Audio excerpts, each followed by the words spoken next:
I'm so excited today to have Alexis Sikorsky on the podcast. Alexis is a strategic advisor to founders who are serious about scaling fast and exiting strong. With a 9-figure private equity exit under his belt, Alexis isn't speaking from theory. He's lived the entrepreneurial highs and lows across decades of company building, boardroom negotiation, and international leadership. His flagship book, Cashing Out, lays out the APEX methodology, a 4-part framework: assess, plan, execute, and exit, that demystifies the journey to private equity for founders feeling stuck or overwhelmed by growth and decision fatigue.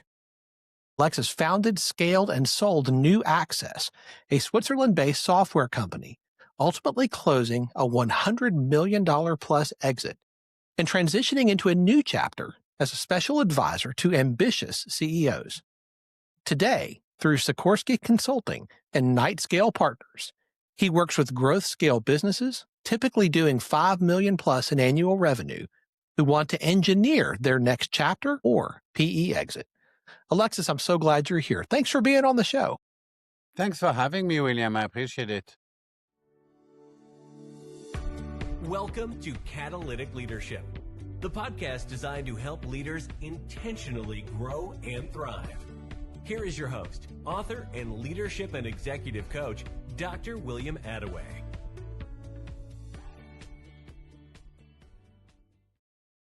I would love to start with you sharing a bit of your story with our listeners, Alexis, particularly around your journey and your development as a leader. I hit some of the high points there, but how did you get started? Depend how far we want to go back.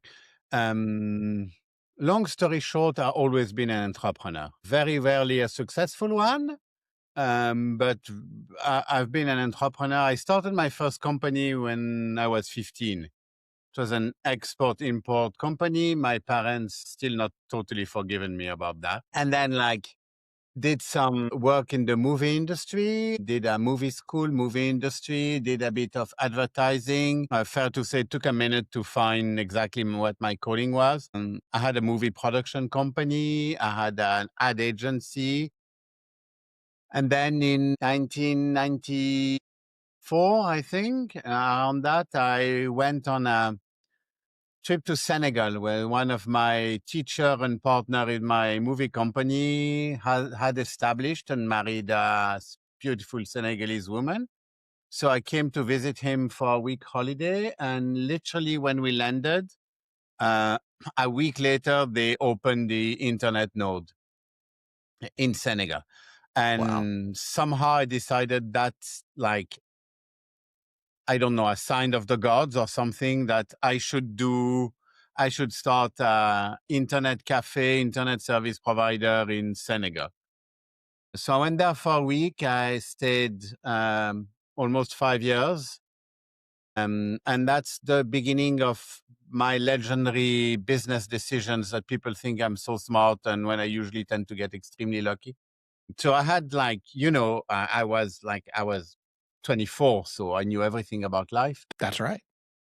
As we do at that age, right? And That's we right. think older people are so stupid and know nothing. So I had this vision that say, okay, this internet thing is new. It's going to take a minute to take on, but I won't be able to lose money for 3 years because I didn't have money at the time. I said, so I'm going to open my internet service provider. I'm going to open the internet cafe. But next to it, I'm going to open a big restaurant, and with the profit of the restaurant will subsidize the internet part, right? That was my thesis, and worked super well from day one. The internet cafe was full. The internet service provider became immediately the most successful private one, and the first one in Western Africa. Could never manage to seat one guest in my restaurant.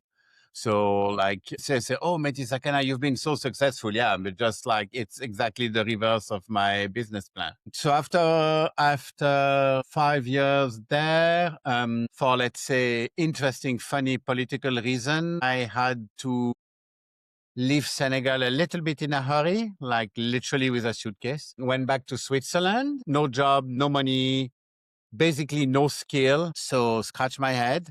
And during my time in Senegal, actually what happened is I knew nothing about tech at the time. I knew nothing about nothing at the time, to be honest. My training was movie production and advertising. So I literally knew nothing about nothing. And in the middle of running the internet service provider, I was starting to get pissed to be messed around by IT people. So I decided I'm going to go back home for 6 weeks. And I called a small computer engineering school and say, hey, can you do a bespoke program that teach me everything there is to know about networking, computing, internet in 6 weeks? It's good. I did that. So when I get back to Geneva, I went to knock at this school door and say, okay, so I'm back. I have no money, no job. Can you hire me as a teacher? And they say, good. Then for 14 months, actually, it's the only 14 months I've been employed in my whole life. But for these 14 months, I was network trainer, computer trainer for adults. And then I bought the company back from the founders. Then I in 2000, created the New Access. We started as bespoke internet development company. Like you're old enough to remember 2000, right? Like it's when the internet went from like being a purely presentation tool to an actually application tool. So we're starting to build like the first e-commerce, and we worked like with British and American Tobacco. We did a lot of data mining for them. We worked for America's Cup. We did press accreditation, stuff like that. So from 2000 to 2003, training company went bankrupt, but this company went actually starting well, small, you know what I mean? Like small, they call it now, I call it grinding. I think now they call it bootstrapped. Founder-led, founder-financed company. 2003, almost by accident, I heard by people working for me of document management software company that was going bankrupt. So it was a document management software company that was selling to private banks. So bought this company for a very small amount of money, realized that I made absolutely by accident the deal of the century, because I still don't understand why this company went bankrupt. It was doing I don't know, it was small, but it was like 3 million revenue and like super profitable. So did that, shut down the bespoke development company when I understood the difference in margin between software and bespoke.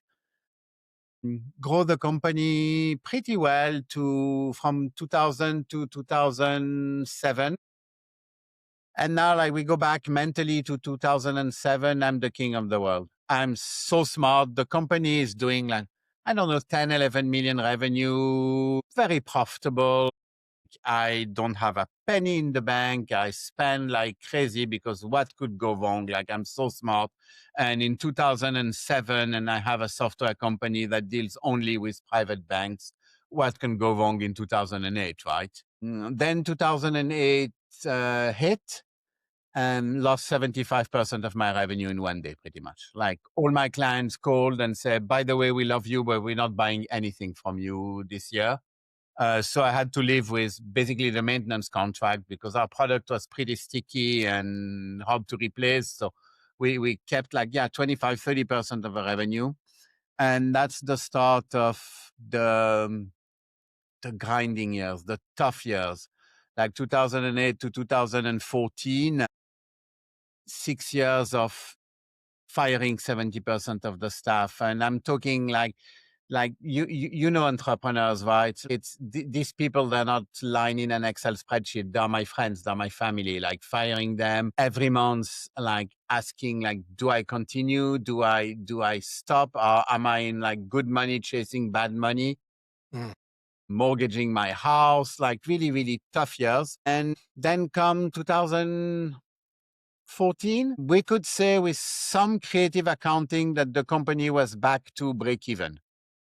So roughly, again, 10, 11 million revenue, breakish even, like on the way to break even. And that's when I got a phone call from the private equity. So again, company, you get that phone call once a week. We are private equity, want to buy your company. And for some reason, I was working with my brother and I give him credit. He said, you know what? You should talk to these people. And they created their PE by selling their software company. They're French. They speak your language. They know your culture. They know software. Okay. Was that okay? So I actually replied to the call and they said, we're coming next week. I said, okay. So they come, they spend half a day here, explain the business, and they say, want to buy the company. And I made a decision at that time that I never, ever regretted. It's be completely honest and transparent with them. I told them, listen, I'm exhausted. I'm tired. I'm super ready to sell, but not now. Now the company is just break even. The valuation is going to be super low, but I'll make you a deal. You let me work an extra 2 years. You come back in 2 years because you made the effort to come today. In 2 years, I promise you, I'm not going to auction the thing. As long as you make me a decent and honest offer, I'm going to sign with you. They said, thank you. That's very generous, but that's not what we're going to do. And they said, we're going to do something a little bit different. You're going to go home. You're going to work on a business plan to tell me exactly where you're going to be in 2 years. And we come back next week to discuss this document. I said, okay. Grab my brother. We made a business plan that was somewhere between uber optimistic to pure la la land, somewhere in between. As to be honest, where our business plan should be. You're not Nostradamus. You're not predicting the future. You're shaping the future. So you're supposed to be optimistic. I think I was like in our business plan, we had like 2.5 million EBITDA in 2 years for companies that had been losing money for 5 years. Like very optimistic. They came and they look at the business plan and said, okay, so we're going to buy your company now. We're going to pay it 11 times your EBITDA in 2 years. And we're going to give you 85% cash and 15% earn out. And I was like, yeah, exactly my reaction. To a point that I started to calling a few friends to see if there's not one of them making a practical joke on me or something like that. So basically, they made me an offer I couldn't refuse, signed it, sold 77% of the company, and start working for them for the 2 years with the kind of half target of making my 15% of earnout, but it was not that important because I already made 85% cash, right? And I end up making more with my 15% earnout than with my 85% cash because they didn't cap the earnout. And the 2.5 million we anticipated turned out to be 4, I think, or something like that. Because and that's super interesting. And that's a use case I discuss with my clients all the time. PE is all about discrepancy of information. They buy you on the cheap because they know more than you know. And that's one of the big lessons I learned. One thing they knew and I didn't is the value they bring to the table. So I calculated okay, I could get to 2.5 million EBITDA, very optimistic, but not totally impossible on my own. So they did okay in their mind. And I know that because I talked to them. I became friend with these people. They say, okay, he said 2.5, that means 1.5, but can we double that? And then they say, okay, we have the network, we have the CFOs, we have the knowledge, we have the cost cutting. Yeah, we can double that. And that's exactly what happened. Wow. So that brings us to 2016, 17. Did my earnout, stayed on board as CEO for another year. Company was doing absolutely great. By the time we acquired a company that was double our size, so we went from 10-ish million revenue to 50 million revenue. So at that point, we had 50 million revenue.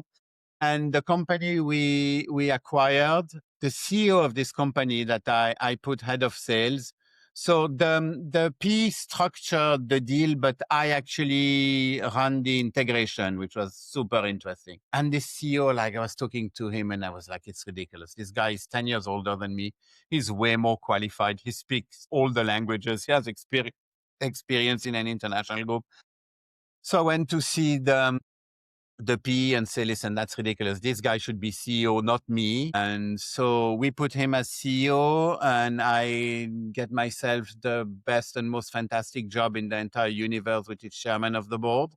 I would really, really recommend that job to anyone. Same salary, but instead of working 14 hours a day, you work half a day per month during the board. Fantastic job. And you can still go play a couple of round of golf with your clients. So the P still think you're indispensable. In 2019, 2020, I had my midlife crisis, new wife, new country. I went to see the PE and say, okay, buy back my share if you give me a decent valuation. They gave me a fantastic valuation, sold the remaining of my share, and they sold 3 years later for an undisclosed 9-digit valuation. So like very, very, very good deal for me, for all my co-founders, minority shareholder, all the staff, and for the private equity. The only one who didn't do a good deal, but that's not our fault, is the company who bought New Access because they fit up. But that's not our fault. It's really their fault. And now it's actually back on the market, and might be some fun stuff to do with that company again someday. Wow. What a story, man. I'm sorry I told you I tend to talk too much. I'm done. No, that was brilliant. I think that's so valuable because I don't believe there's any such thing as a wasted experience. And listening to your story and your journey, it's so fascinating that at so many points, I think a lot of people would have given up. They would have said, oh, I need to cut my losses. Oh, I need to stop this. You didn't. You kept believing in yourself and betting on yourself as you continued to go forward. Came into a point where you said it was luck or something like that. But I wonder if it wasn't the cumulative power of all of the experiences you had up to this point that led you into a season of reward for the hard work that you had poured into this. Can I just change one word of what you Please. said, and I'll agree with it? It's not the accumulation of hard work, of experience. It's the accumulation of mistake and my ability to always make new mistakes and not make the same mistake over and over again. That's one skill I have. Brilliant. I can identify like 5, 6 clear mistakes I made, and they are very clearly in order. And the one I made at the beginning, I didn't do I made at the end. So I made so many mistakes, but never the same one. And I keep doing that. And keep like, that's a new mistake. Interesting. I didn't see this one coming. That's Except good. a couple that I keep making, but that's a conversation for my shrink. Like, for example, I overtrust. I don't know how to say no. And I think everybody that has an idea is the best idea in the world. I know that about myself, and that's why it was really good to have my brother, because he's the opposite. But apart from that, I made new mistakes, and yes, I've been incredibly lucky. That's like, you cannot and you should not discount luck in the journey of an entrepreneur. Like timing, like outside, like I literally sold my share to the private equity 3 months before COVID. That was not like huge foreseen, and I know I persevered. I don't think because I was truly believing in myself or none of this like new age stuff. I'm old generation. I persevered because I really had no other choice. I literally have no skill. There's nothing else I can do. Like I was thinking after I sold the company, I had money in my bank account, say, what could I do? Could I find a job? No way. Like I'm totally unemployable. There's nothing. I'm not a good enough developer to become a developer. I'm not a good CEO. I'm not a good CFO. Like literally, like even I could not flip burgers at McDonald's because I end up burning myself. Like there's literally nothing I could do. So I had no choice. Wow. I love that change that you make there, because I think that's so valuable. We're going to make mistakes. We're going to be driving and we're going to drive into a ditch. The question is, are we going to drive into the same ditch over and over again? Or are we going to continue to circle the same drain?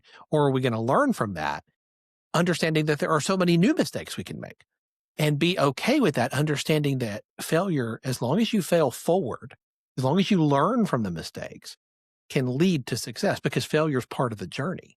I love that mindset. Also on that topic, and that's the reason I started my teeny tiny consulting. Well, no, sorry, I'm not. I hate this term, and nobody in my company is allowed to use consulting. Advisory business, because consulting immediately summon like very fancy PowerPoint and $500,000 invoice for no value but very nice graphic. That's not what we do. I don't produce a PowerPoint. That's one of the things I say to my client, do not expect a PowerPoint from me. What you'll get is one-to-one dialogue. That's all you'll get. It's like, if you make a book of the 10 more common mistakes you can make starting a company, I think I made them all. I don't think I missed one. I actually, so after I sold the company, I decided to retire. I always wanted to retire at 50. I retired at 50 and 2 months, which clearly was a failure, but a minor failure. And that's because of this lawyer in Zurich that slowed the process for 2 months. I could have retired before 50 if the guy was a little faster. Anyway, so I retired and then I started to get a little bit bored. Like, I live in England. I just moved there. I moved there during COVID. I didn't know anybody. I was starting to get a bit bored. So I started an executive MBA at Oxford. So I did, yeah, it was like almost like mental gymnastic. You know what I mean? Like instead of saying I'm going to go to the gym, because I didn't do that, I went to mental gym. That's how I approached it. And doing that, I was meeting lots of young entrepreneurs, because a good like third of the cohort is young entrepreneurs trying to learn the business. And talking to them, I was like shaking the same mistake I made. Like, how can I help them make new mistakes and not the one that cost you? So I made a little mental exercise to say, okay, let's put together the total cost of my mistakes. Let's say I'm going to start over now, the exact same business in the market condition of 20 years ago, but not making the mistakes, just not like letting one customer be 80% of the revenue, not going through the global financial crisis with no war chest, like all the mistakes I made. So let's not make this mistake. Mental exercise, what the total cost, and my calculation, that's all these mistakes put together cost me 50 million in 5 years. I would have sold 5 years earlier and 50 million more, which by the way, it's not the end of the world. It's not the end of the world when the total of your mistake cost you 5 years and a third of what you get from the company. It's not the end of the world, but still that would be nice. And I say, okay, so how can I save the next me 50 million in 5 years? So that's the whole idea behind the thing. Well, I love that. And I love the mindset again of this advisory of saying, how can I take my experiences and instead of trying to hold them up and say, I'm just going to be a reservoir of all of that learning, instead, how can I be a conduit of that and help the next you? I think that mindset of generosity, I think, is incredibly powerful. And I'm so encouraged to hear you talk about that. The easiest thing in the world with an exit like you had is to say, hey, where's a beach that I can sit on for the next 30 years? Have you ever tried sitting on a beach more than a week? I've killed myself. I would go bored out of my mind. Yeah, you end up killing yourself. No, I could have like played all the beautiful golf courses in the world in my private jet. And I did a bit of that, to be honest. And then I got a new wife and we traveled the world. And for 3 years, we didn't spend more than 10 days at the same place. It was fantastic, but that also has to stop at some point. It's not generosity. It's like, there is nothing. I'm sorry, I'm gonna sound like a bit new age, but I don't know how to put it otherwise. It's so rewarding to help somebody grow. It's even like, I think my mindset is I would be more coach than a player. Yeah. Although in business, I cannot call myself a coach. And I know that because when we did the executive MBA, we had a few coaching sessions included, and I learned that a coach is not allowed to give his opinion. So that's really not going to work for me. So yeah, helping people is the most rewarding thing you can do. Like, I like that. I like doing that. I think that is generosity. I really do. I think that is part of how you're wired, and to allow that to flow not just to you, these lessons, these learnings, not just to flow to you, but to flow through you to benefit those around you, I think is a life well lived. And I'm just so encouraged to hear you talk about that. So that's really your focus now. is helping Also, entrepreneurs. it's super it's so exciting. Next week, I'm flying to Lockerbie in Scotland to talk with a company that do a new revolutionary polymer for asphalt. Hmm, Like when I talked to these guys the first time, honestly, I didn't know what asphalt was. I know it was something you put on the street. I had no idea how it gets done or anything.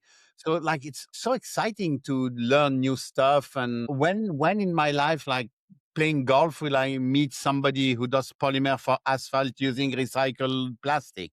It's like that is true. it's fantastic. It's like I'm working with people who are like social media stars and that stuff. That for me, it's like it's even more foreign for me than asphalt, to be honest. But I'm learning all that stuff. It's super interesting. So in that vein, let me ask you this. You have to lead your team and the clients that you work with, you have to lead them at a higher level than you did even just a few years ago. And that same thing is going to be true 3, 4, 5 years from now. How do you stay on top of your game? How do you level up with the new leadership skills that your company, your team, your clients are going to need you to have in the years to come? Right now, my company is very small, and the people who work with me are all my friends or people I've been working with 30 years. For 30 Wow. years, sorry. They're all either ex-employees or ex-clients, or the newer one are Oxford, people I met in Oxford. So leading smart people is a different job than leading less smart people. Leading A Very true. players is a different skill set. And that's something I believe I'm relatively good at. One thing I learned in Oxford, which was very interesting, is I actually learned. I knew it like instinctively, but I learned it properly, the difference between leadership and management. And one of the things I learned about myself during these years, and I wish I knew earlier, that I think I'm a good leader. I'm a terrible, terrible manager. I'm like the worst manager in the world. And I wasted so much time trying to manage.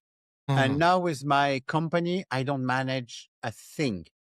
I have people, I lead them in the sense, like not in the sense that they need my leadership, but my job is the vision.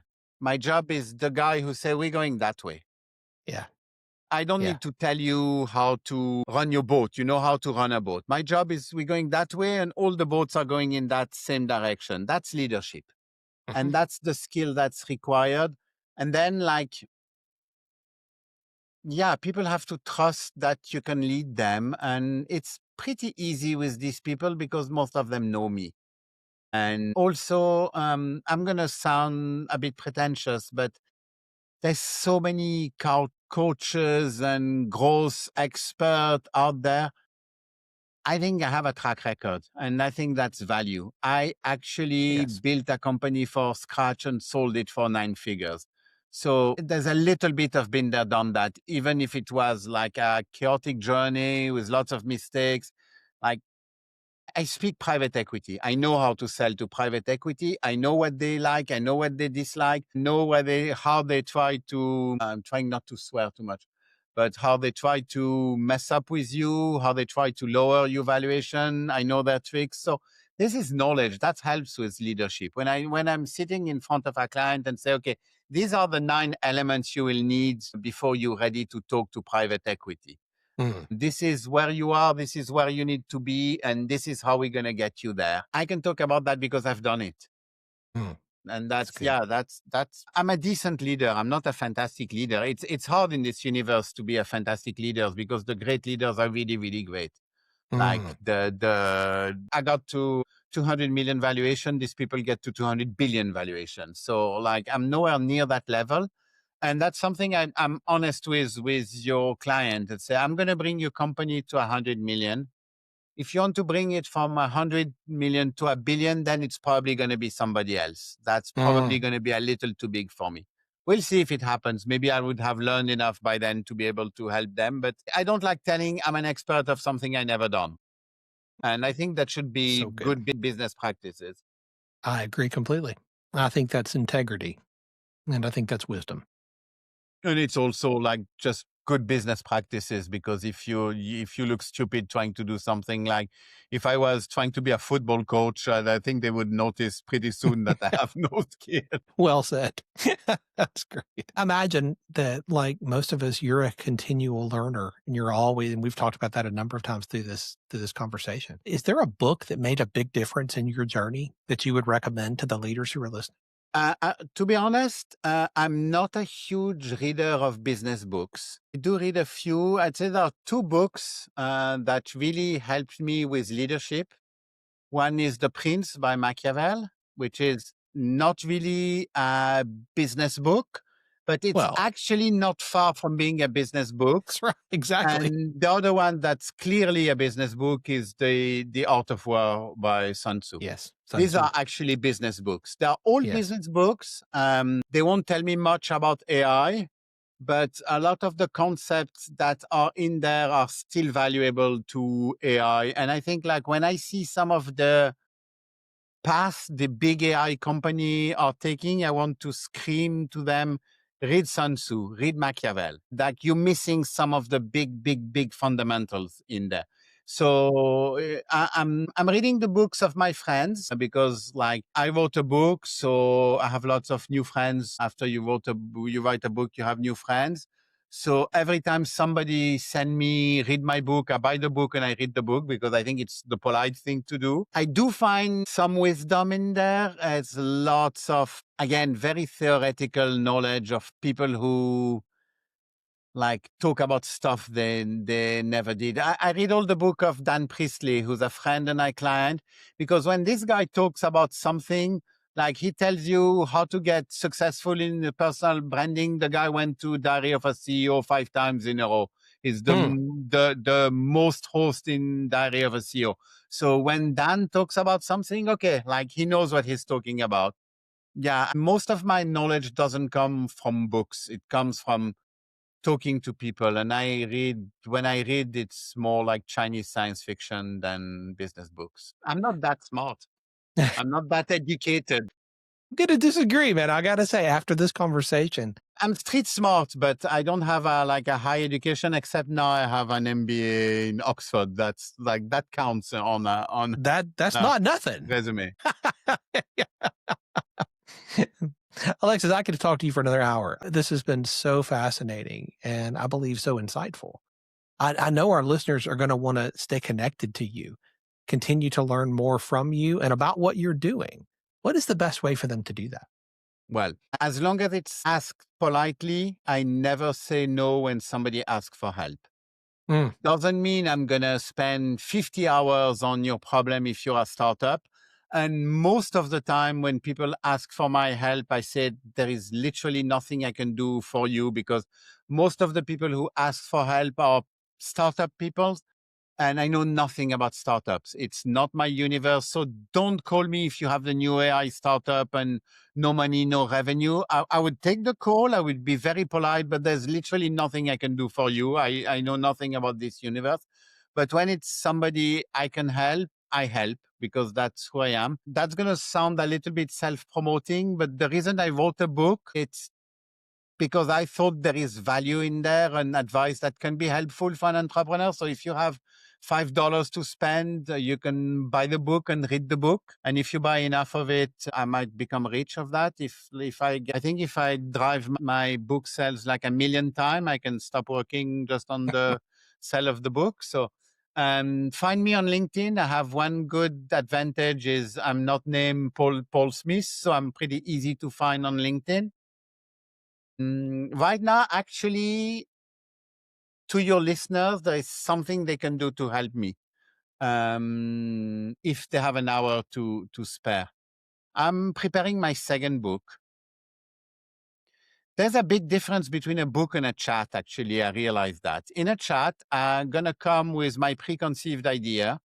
I'm going to listen to you and I'm going to adapt my idea. Say, okay, that doesn't really apply to you. I was wrong on that thing. Let's modify my perception. You can do that in a book, because the reader doesn't talk back to you. So you have to be pretty solid. And I think my first book is pretty solid because It's really focused on something I know very, very well. The second book I want to write, I'm writing a book about a particular step in the companies. And my hypothesis is that lots of companies, especially bootstrap, founder-led lifestyle companies or even growth company, but I'm not talking again about the Series F founded startup. I'm talking about the guy who starts small and growing and with sweat and tears. And there's lots of companies like that out there. There are literally tens of thousands of them. And my hypothesis is lots of them get stuck between 5 and 15 million revenue. And I think they get stuck for three main reasons. One is exhaustion. That's not talk. And I don't mean exhaustion in the sense like, oh, work lifestyle balance and all the new age. I'm talking about getting to a point where you're so much in the company that you have no more time and energy to be on the company, where you spend all your day confusing what's urgent with what's important. And that's one of my favorite concepts. That's one reason. Second reason, you don't have the proper tools to pilot your company, and especially you don't have the right numbers. You don't have the numbers you need at the frequency you need. The first two are very easy fixes. And the third one, and that's why I started Night Scale, is you get to a point when you need to hire C-level people, proper C-level people, not your cousin who does your accounting, who's probably absolutely fantastic, but he doesn't have the experience of being a CFO. And I'm not minimizing it. It's important. These guys were with you from the beginning. They're important. I'm not telling you should replace them, but at some point you need, CFO is a good example. Some point you need somebody to say, okay, what's my debt ratio should be? How do I grow from there? Is my product mix the right one? Is my pricing the right one, etc.? So proper CFO job. Duplicate that with operation, IT, HR, like HR, the 10 million company, they suck at HR. They know nothing. I know because I sucked at HR my whole life. Sales, marketing, etc. But you cannot hire these people because these people are too expensive. Like you are 5 million revenue, 1 million EBITDA company. You hire a CFO, and that's half your EBITDA gone. So so that's the reason get stuck. And I want to write a book specifically about that. But I need to test my hypothesis because I don't want to release a book and people say, that's not at all why I'm stuck, or I'm not stuck at all. So I would like the people who listen to that, who are in that bracket, 5 to 15 million revenue, founder-led, if they can give me an hour for a book interview, I promise there will be no sales pitch.